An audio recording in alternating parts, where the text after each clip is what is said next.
সম্মানিত বন্ধুগণ, আমরা চ্যালেঞ্জ করে বলতে পারি বাংলাদেশ জামাত ইসলামী বাংলাদেশ জমিনে সুন্দর একটি ইনসাফপূর্ণ বৈষম্যহীন সমাজ প্রতিষ্ঠা করতে চায়। 5 আগস্টের পরে আপনারা লক্ষ্য করেছেন আমাদের সম্মানিত আমিরে জামাত ডাক্তার শফিকুর রহমান বলেছেন বাংলাদেশের প্রত্যেকটা মসজিদ যেভাবে নিরাপদ থাকে, বাংলাদেশের প্রত্যেকটা মন্দিরে সেভাবে নিরাপদ থাকবে, বাংলাদেশের সকল মানুষ নির্বিঘ্নে বসবাস করতে পারবে, বাংলাদেশের ব্যবসায়ীরা সুন্দর করে ব্যবসা করতে পারবে। এরকম একটি সুন্দর সমাজ তৈরি করার জন্য বাংলাদেশ জামাত ইসলামী কাজ করে যাচ্ছে। আমি আপনাদেরকে আহ্বান করব, প্রিয় বন্ধুরা, বাংলাদেশ জামাত ইসলামীকে আপনারা চেনেন নাই। বাংলাদেশ জামাত ইসলামীর টার্গেট পরিকল্পনা হচ্ছে, আপনারা বিভিন্ন শাসন দেখেছেন, সকলকে ভোট দিয়েছেন। আমরা আপনাদেরকে আহ্বান করব জামাত ইসলামীকে জানার চেষ্টা করুন, জামাত ইসলামকে বোঝার চেষ্টা করুন। যদি জামাত ইসলামের মাধ্যমে মানুষের অধিকার প্রতিষ্ঠার ক্ষেত্রে আমরা ভূমিকা পালন করতে পারি, তাহলে আপনি জামাত ইসলামীকে আগামী দিনের যে নির্বাচন আসবে, নির্বাচনে আপনারা জামাত ইসলামীকে আপনার নেতৃত্বের ব্যাপারে আপনারা চয়েস করবেন। আর যদি জামাত ইসলামীর কোনো ভুল আছে, জামাত ইসলামীকে ধরিয়ে নেবেন। আমরা আপনাদের কাছে ভোট চাইতে আসবো না।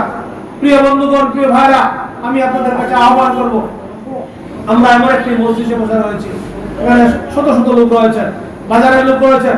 আমি আপনাদেরকে সাক্ষী রেখে বলতে চাই, আমরা যারা জামাত ইসলামী করে আমাদের এখন যে স্ট্যাটাস রয়েছে, আপনারা দেখবেন ক্ষমতা পাওয়ার পরে যদি আমাদের স্ট্যাটাস পরিবর্তন হয়, খাওয়া দাওয়ার মান বৃদ্ধি পায়, টাকা পয়সা ধন দৌলত বাড়ে, তাহলে বুঝবেন আমার মাধ্যমে অসৎ কার্যক্রম সম্পন্ন হয়েছে। আমরা কি লক্ষ্য করলাম?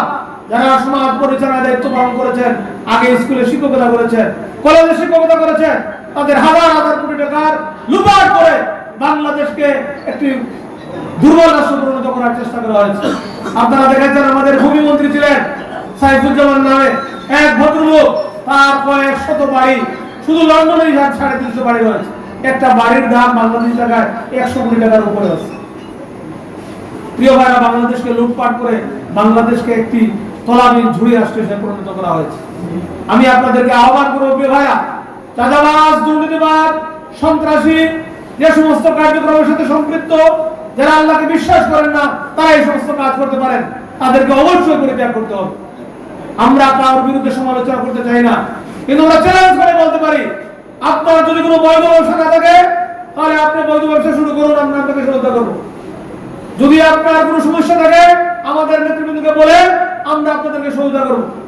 কিন্তু আপনার টেন্ডারবাজি, চাঁদাবাজি, বালুমহাল দখল অথবা দুর্বলের উপর নিষ্পেষণ চালানোর মাধ্যমে সমাজকে পরিবর্তন করতে পারবেন না। চোখ রাঙিয়ে অথবা কোনো ধরনের আঙ্গুল তুলে ইশারা দিয়ে আমাদের সমাজকে আর আমাদেরকে বিঘ্নতা সৃষ্টি করা যাবে না। আমরা চ্যালেঞ্জ করে বলবো, ইতিমধ্যে আমাদের নেতৃবৃন্দরা বলেছেন বাংলাদেশের সকলগুলো সেন্টারকে আজকে পাহারাদারের দায়িত্ব পালন করতে হবে। আমরা কোনো অবৈধ ভোট চাবো না, আমরা কোনো অবৈধ কার্যক্রম করতে দেব না। বাংলাদেশের এই জমিন, বিশেষ করে জুলাই বিপ্লবের মাধ্যমে ছাত্র জনতা, আমাদের কিশোর বন্ধুরা প্রায় 2 থেকে 2.5 হাজার ভাই এবং বন্ধুগণ শহীদ হয়েছে। আমাদের চোখের সামনে আমাদের ছেলেগুলা দুনিয়া থেকে বিদায় হয়েছে। আজকের দিনে আমরা শ্রদ্ধা বলে সমস্ত ভাইদেরকে, বন্ধুদেরকে স্মরণ করি এবং আল্লাহ রাব্বুল আলামিনের কাছে তাদের শাহাদাতের মর্যাদা কামনা করি। আমাদের অনেক মুসলিম বন্ধুরাও জীবন দিয়েছেন, আমরা তাদের সৃষ্টিকর্তার কাছে তাদের জন্য প্রতিদান কামনা করি। প্রিয় বন্ধুগণ, আমাদের অসংখ্য অগণিত বন্ধুগণ এখন চোখ হারিয়েছে, পা হারিয়েছে, পা নাই, স্ট্রেচারে করে আমাদের মিটিং গুলোতে যান, তারা আবেগ করে নিয়ে কথা বলেন যে আমরা তো এই বাংলাদেশ চাইনি, যে বাংলাদেশে চাঁদাবাজি হবে, যে বাংলাদেশে এখন কথা বলতে পারি না, যেখানে কথা বললে আমাদের গুলি করে হত্যা করা হয়। প্রিয় ভাই, আজকে আমাদেরকে ঐক্যবদ্ধ হওয়া লাগে। আমাদেরকে শাসন করে, শোষণ করে, আমাদের মাঝে বিভাজন সৃষ্টি করে আমাদের কাছে পিছিয়ে দেওয়া হচ্ছে। আমি আপনাদেরকে আহ্বান করবো, কথা বলতে চাই। প্রিয় বন্ধুরা, অনেক কথা বলেন যে আমাদের এলাকায় অনেক হিন্দু মুসলমান রয়েছেন, জামাত ইসলাম একটি ধর্মীয় দল, জামাত ইসলামকে ভোট দেওয়া যাবে না, এরকম কথা আমরা শুনি। প্রিয় ভাইরা, আমি আপনাদেরকে চ্যালেঞ্জ করে বলি, আপনারা আমাদের আমির ডাক্তার শফিকুর রহমান সাহেবকে চিনেন। তিনি কুলাউড়ার সন্তান, তিনি সিলেটে থাকেন, তিনি ঢাকার এখন বাসিন্দা। প্রিয় ভাইরা, তিনি আমাদের আমিরে জামাত, তিনি স্পষ্ট করে বলেছেন বাংলাদেশে কোনো মাইনরিটি মেজরিটি নেই। আমরা যারা বাংলাদেশে জন্মগ্রহণ করেছি, আমি হিন্দু হই, বৌদ্ধ হই, খ্রিস্টান হই, আমার অধিকারের ব্যাপারে তার কাছে কোনো কৈফিয়ত দেওয়া লাগবে না। আমি আবারও বলি, প্রিয় ভাইরা, দায়িত্ব নিয়ে বলি আমাদের হিন্দু ভাইদের ব্যাপারে, যদি কোনো ভাই আপনাদের দিকে আঙ্গুল তুলে কথা বলেন, আমরা জামাত ইসলামী হিসেবে বলি, আমরা আপনার কর্মী হিসেবে বলি, আমরা আপনার দায়িত্ব পালন করার জন্য আমরা জীবনের শেষ রক্তবিন্দু দিয়েও আপনাদের পাশে থাকার জন্য আমরা চেষ্টা করব ইনশাআল্লাহ। আমি প্রিয় ভাইদের কাছে আহ্বান করব, আমরা কোনো ভয় অথবা কোনো ধরনের টেনশন নিয়ে এই ময়দানে কাজ করি না। যুগের পর যুগ যদি জামাত ইসলামী বিজয়ী না হয়, তাহলে মানুষের অধিকারের ব্যাপারে কনসার্ন জামাত ইসলামী থাকবে। আমরা কারোর অধিকারের ব্যাপারে এক ইঞ্চিও বাড়াবাড়ি পছন্দ করবো না।